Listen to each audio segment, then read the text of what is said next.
Hello, my name's Richard. I want to talk to you about mental health. Should I wear my glasses or not wear my glasses? Let's see. I think I prefer to look erudite, so I wear them. It's just reading glasses, so it doesn't matter, but I'm looking at an image of myself on a screen, and it's about the same distance away as a book might be, so it'll do. Now, I had a mental health problem. Lots of people do. In fact, I'll let you into a bit of a secret. Of the 17 billion people on the face of this earth, 17 billion of them are fucking barking mad. So, what do we mean when we talk about mental health? What indeed? I think what I know as being my mental health problem was that once upon a time I looked after myself. I had my own job, I had my own flat, I lived my own life, and then suddenly it all fell apart. How did that happen? Well, for one thing, I went out with a woman who was a narcissist. Narcissists are destructive little bastards. The problem is there's a little narcissist in all of us, but I'll get to that shortly. Now, where do we go? Where do we start? Let's start from the fact that there's a doormat at the front of my flat which says, as far as anyone knows, we're a nice normal family. I went to mind when I first started having problems in about 2007. Actually, I came up here to Bedford in 2006. I was already having problems. But at one point I was just quietly going up the wall on my own. And fortunately someone introduced me to Mind, and it helped because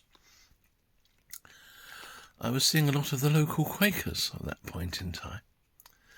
And I was thinking, there are 3 pillars to every life. There's a job, a relationship, and a home. And I fucked up all 3. And these people who are not particularly bright, very far from it, although they think the sun shines out of their little arses, they seem to have all 3. What have I done wrong? And when I first went to Mind, what helped me was meeting someone, a fellow user who I talked to, and I thought, yeah, he's an intelligent, educated bloke, he's someone I can respect, and he fucked his life up too. I don't have to feel all alone. But here's the thing, all you out there who think it could never happen to me, it fucking could. You were just lucky, that's all. You didn't meet the particular set of circumstances that tore you apart. I did. You might think you're better than me for your supposed sanity. I think that you're not worthy to kiss my feet on the grounds that I've been through this and come through it. And you haven't, you little worm, so how dare you look down on me? And that's the thing, actually, because a lot of people at Mind talk about the stigma of mental health and mental illness.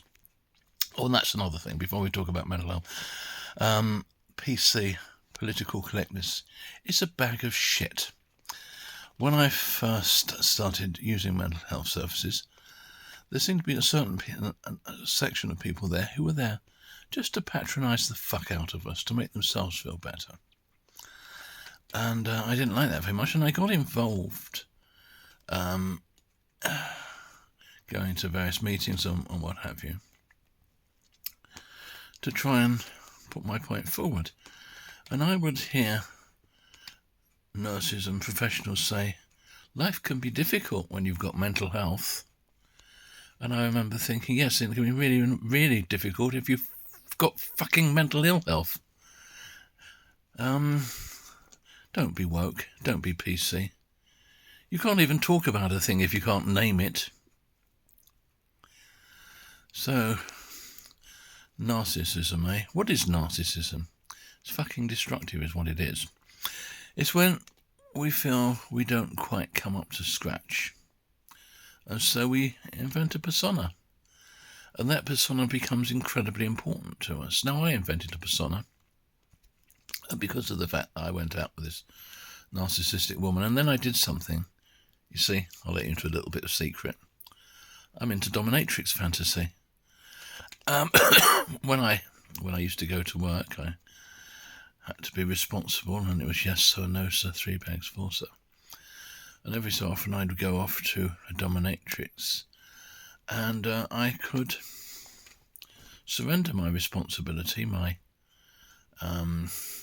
power, for I could have a holiday from being the captain of my own ship, and I could say, yes, mistress, I am your slave, do with me as you will. And it felt good. Except that one day I went to see someone, and they read out a contract of slavery, and it said, slave, I agree to own you on the grounds that I owe you absolutely nothing, and you owe me your mind, your body, your spirit, your soul, your blood, your labour. For 13 moons I will not hesitate to judge you. And at first I thought about the inequality in that, and that has been something that had turned me on. So I signed that piece of paper. Just before I signed, I thought, do I want to do this or don't I? And I thought about The Dice Man, a book by Luke Reinhardt. And in The Dice Man, Luke Reinhardt, whose real name is Cockcroft, his thesis was that a human being is not one person. A human being is a multiplicity of persons. And I bought into that. And just before I signed this document, I thought, well, there's a part of the commune of people who make up Richard Gillard who gets off on this, and I'll just let him have his way. And I signed Richard as opposed to R.W. Gillard, which is my normal signature, thinking I'll get away with that. With what happened subsequently, I wished I'd signed it Mickey Mouse or Up Yours or Fuck You, bitch. But I signed it Richard, and she wanted me to sign a second copy, so I signed a second copy. And I felt a bit iffy. And then she had me doing her housework for her, and I thought, I've just signed that myself away for this. And then later she was beating me, and at a certain point I thought, I'm bored with this. And I was restrained. I was tied down to a table in what, for the sake of argument, we'll call her office. And I thought, I've had enough of this, and I started studying the restraints with a view to leaving. And she said, are you trying to escape? You said I can have your blood, it's in the contract. And then she put down this wallet of instruments on the table. And I thought, what the fuck is going on here? And she pulled out an instrument and she pricked my thumb, and I realised she was going to try and put my blood on the contract. And I'd only known of that sort of thing happening in satanic circles, where someone sells their soul to Satan. In fact, I'd actually paid her for this fucking session. So I paid her for the privilege of giving my soul to this piece of shit. And I screamed, no. And I didn't want my blood on that contract, but here I was tied down to the table, and she was above me, and my left wrist was hovering.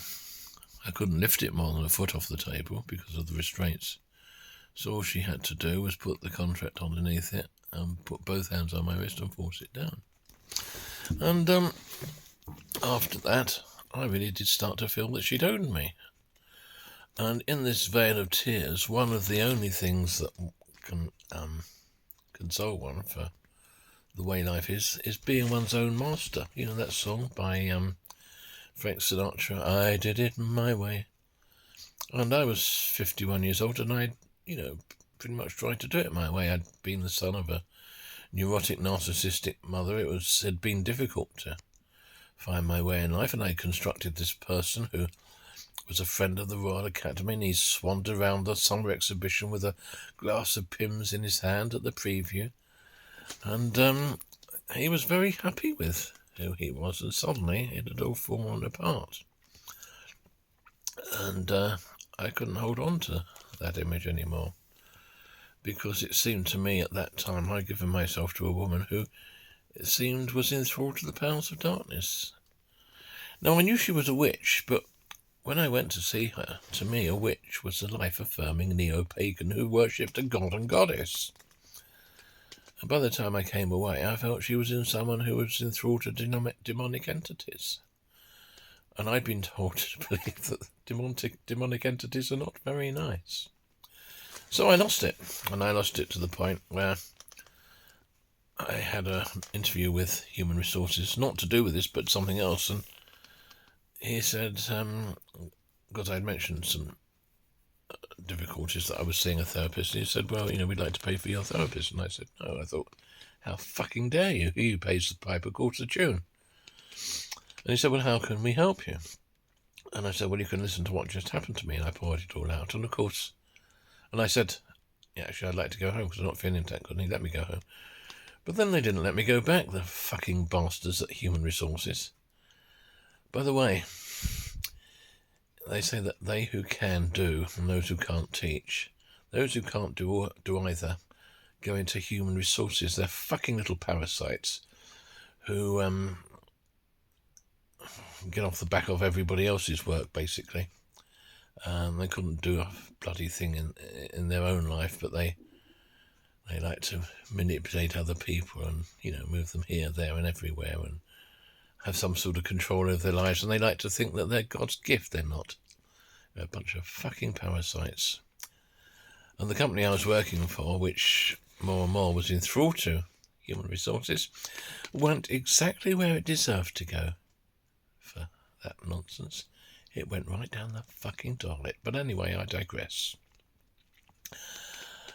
Sooner or later I lost my job, and then, as I mentioned, I was with a narcissist, and she decided that I wasn't going to get another job.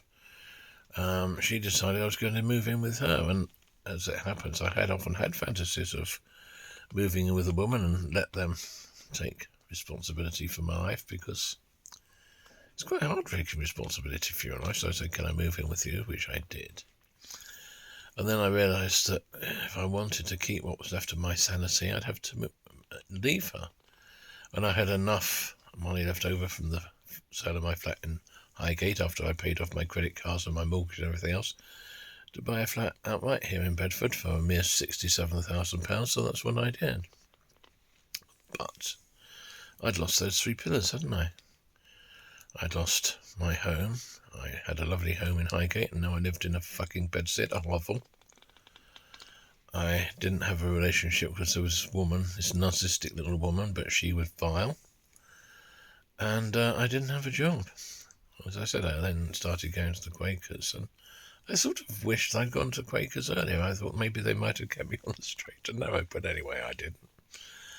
And as I said, they weren't that bright, but they had these three pillars. They had life, they had a home, a relationship, and a job, or they were retired, which they entitled to do. I'm retired now. I'm on a pension, so I'm financially dependent. That helps a lot. I don't know what else I want to say really, but it's about accepting herself. One of the things that I noticed when I went to mine, they often used to talk about stigma. And the people that are talking about stigma are effectively saying, please, sir, I know I've had mental health problems, but please don't disregard me. That's not the way to do it, chaps, no.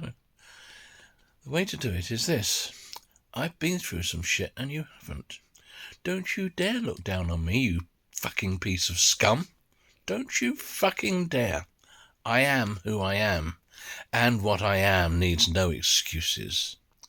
I've played my own hand, sometimes the ace, sometimes the deuces, but I am me, and I'm probably me a great deal more than you are you. A lot of you are narcissists in one way or another. A lot of you have this image you project to the world, and underneath you're something different. You're a bag of insecurities. Well, I've been there. I've been through that. This is not our fate, so let us not talk falsely now. The hour is getting late. I might leave it there, I think. I will. Goodbye for now.